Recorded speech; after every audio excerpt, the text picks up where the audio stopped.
Bernardo, gracias. Por favor, al contrario. Bueno, yo decía, vos estuviste de ese lado.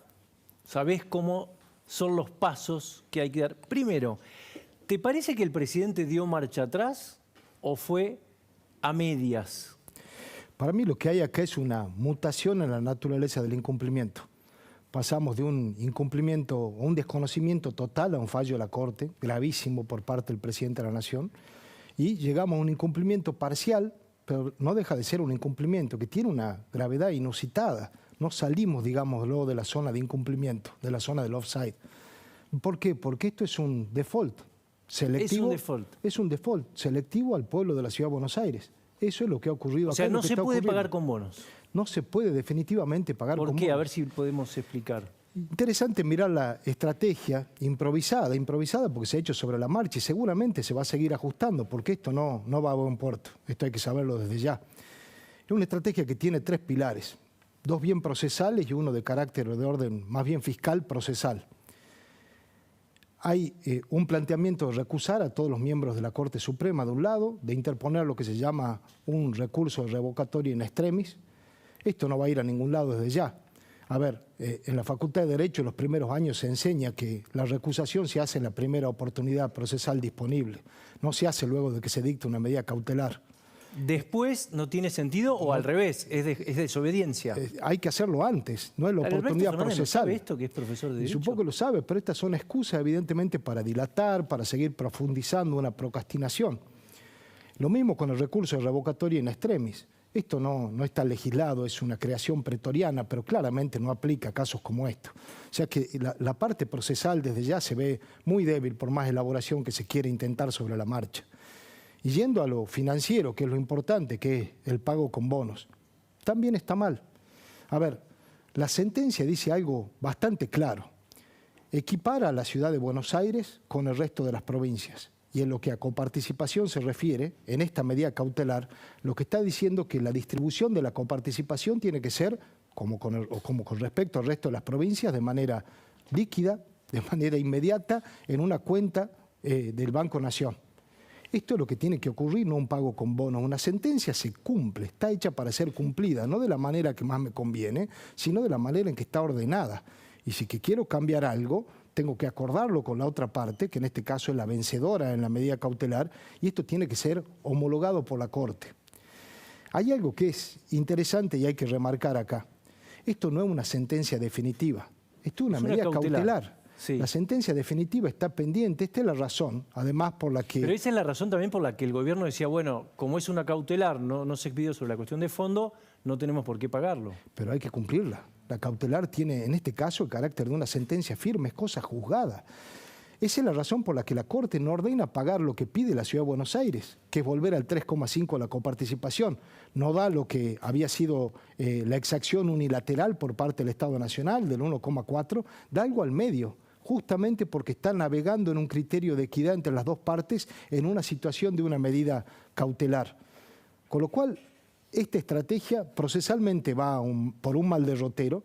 Ofrecer un pago con bonos es seguir incumpliendo. Insisto, esto es un default, aunque selectivo es un default, y lleva a realizar necesariamente algunas reflexiones. A ver, la primera es que no se puede cumplir una sentencia como uno quiere, hay que cumplir con lo que allí está dicho. Lo segundo, esa equiparación que en algún tuit ha hecho el presidente de la Nación respecto de que pagar con bonos es algo que ya ocurrió en el pasado, es cierto, pero es cierto en parte y mal. ¿Por qué? Porque el caso de Santa Fe, como el caso de San Luis, había sentencias firmes que habían decidido o establecido ya una deuda respecto del pasado. Acá lo que se está discutiendo es el flujo. Era un stock, no un flujo. Exacto. Y el stock ya hay una deuda.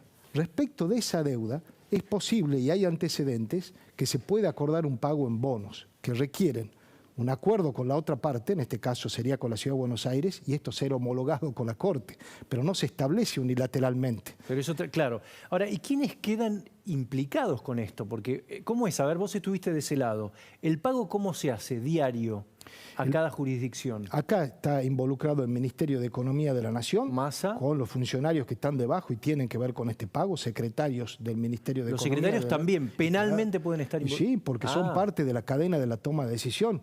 Y desde luego, más abajo, el Banco de la Nación, que es el que tiene que establecer o llevar adelante la ejecución del pago, pero es mucho más operativo. Desde el punto de vista estrictamente penal y sin ser un especialista, es quien toma la decisión.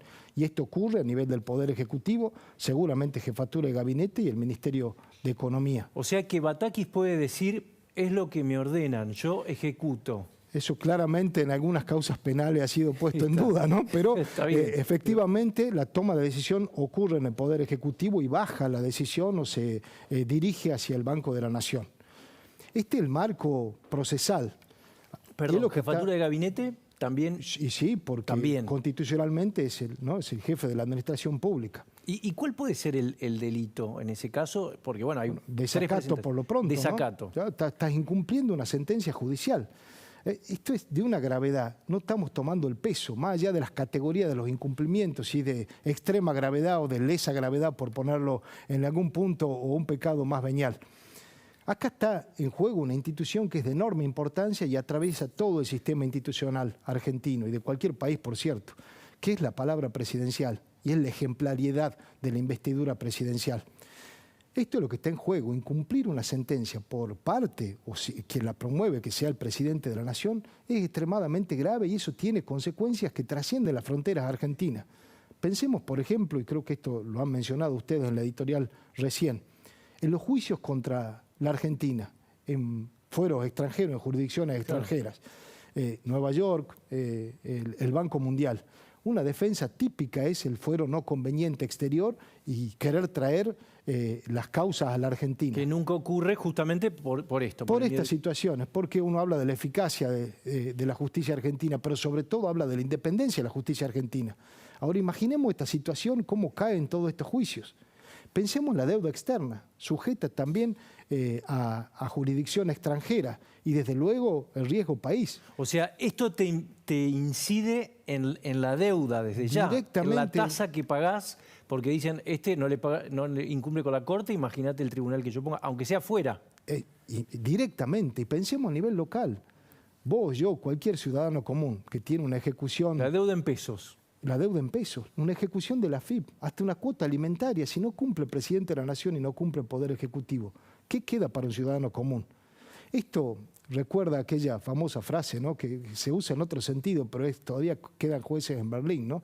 Era Federico de Prusia, ¿no?, monarca absoluto, y él, cuando le pone un límite, un juez, por un molino con el que él se quería quedar, reconoce esto expresamente y dice, todavía quedan jueces en Berlín. ¿Qué es esto? Es la sujeción al imperio de la ley. Y quien más lo tiene que hacer es la cabeza del Estado, el presidente de la Nación. Acá vos acá ves, primero dijiste algo fuerte, default. Sí. Acá hay un default con los porteños, con el distrito de la Ciudad de Buenos Aires. Pero además hay un concepto que se puede, como efecto cadena, trasladar a cualquier ámbito, una cuota alimentaria, dijiste. Esto atraviesa todo el sistema institucional argentino, esa es la gravedad de las marchas y contramarchas, de las idas y venidas en la palabra presidencial. No deja de ser una institución, es una institución la palabra presidencial, como lo es la ejemplaridad que tiene que emanar de la cabeza del Estado. Ahora, Vilma Ibarra, se supone que si algo sabe es de derecho. ¿Y no tiene que haber estado ella al lado del presidente asesorando? No lo sé. Esto exigía que esté el secretario legal y técnico como el procurador del Tesoro, ambos cerca de esta toma de decisión, y esto explica también las marchas y contramarchas. Evidentemente esto tiene un cariz político que avanza y tiene luego un cariz jurídico que pretende darle forma a un avance que se realizó estrictamente desde lo político. ¿Cómo son los tiempos? O sea, el pago es, el fallo es del miércoles pasado. La ciudad está diciendo desde el jueves que están incumpliendo diariamente. Sí. ¿Eso se va acumulando? ¿Cómo? Claro, acá vienen luego las sanciones, ¿no? El poder de la justicia y cómo puede expresarse, sea con un pedido de embargo, sea con astreintes, que es una sanción que puede tener un carácter diario sobre el monto, un porcentaje sobre el monto de lo que se va incumpliendo. Es decir, acá puede irse acumulando una deuda en medida que haya un incumplimiento. No es nuevo esto. Pero entramos justo en la feria. ¿Puede ser que esto vaya corriendo Sí. día tras día en enero? Si se fijan los astreintes con anterioridad a la feria judicial, sí, sino que habrá que esperar después que se decide. Evidentemente la feria va a jugar a favor y parte de esta estrategia de 3 pilares que hablábamos antes, que es pagar con bonos, recusar a los jueces de la Corte y este recurso o esta revocatoria en extremis, lo que intentan es dilatar, ganar tiempo, entrar en la feria y pasar a febrero y ver qué pasa. ¿Le sirve ganar tiempo al gobierno o al revés? ¿Se va acumulando la deuda y es cada vez más impagable? Estos problemas de este rango institucional yo creo que hay que resolverlos, sobre todo cuando había una previsión de que esto era posible, algo que podía pasar. Por esto a mí me llama mucho la atención cuando dicen un fallo de imposible cumplimiento. Esto es algo que cualquier gobernante atinado tiene que tener sobre la mesa, la posibilidad de que salgan mal las cosas. Esto se analiza y hay que tener un tablero de control con este tipo de juicios, desde luego. Yo te decía, bueno, vos estuviste ahí, son más o menos netos 600 millones de pesos diarios con el que va incumpliendo el gobierno. ¿Eso es mucho, es poco?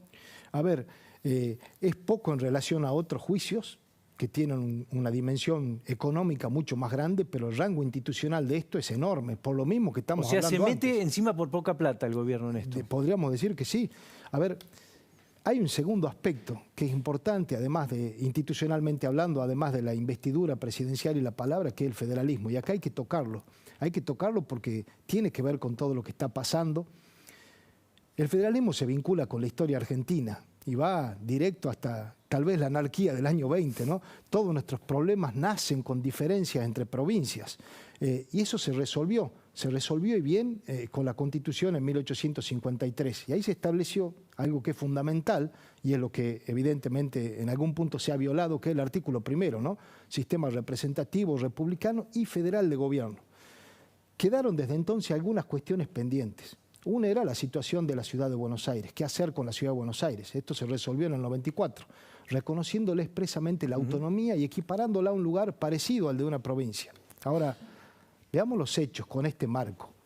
Acá lo que ocurrió en el año 2020 fue una detracción de los fondos coparticipables de la ciudad de Buenos Aires, que recuerdo, en el escenario federal está el Estado federal, las provincias y la ciudad de Buenos Aires. Por eso esta tensión entre el interior y la ciudad de Buenos Aires está mal planteada y hay que explicarla. Y lo digo como hombre del interior, sí, porque claro, afecta claramente a un Estado federal como cualquier provincia. Lo que ha pasado en extracción, acá se produjo un manotazo a fondos de la ciudad de Buenos Aires para dárselo a otros, que es la provincia de Buenos Aires. Y acá quedó el reflejo de dos federalismos que se enlazan con la historia del país y se está abriendo una nueva grieta, una nueva herida que no debería abrirse. ¿Y cuál es? Es la oposición entre dos federalismos. Acá hay un federalismo folclórico de espuelas, lanzas, bombacha de gaucho y rastra.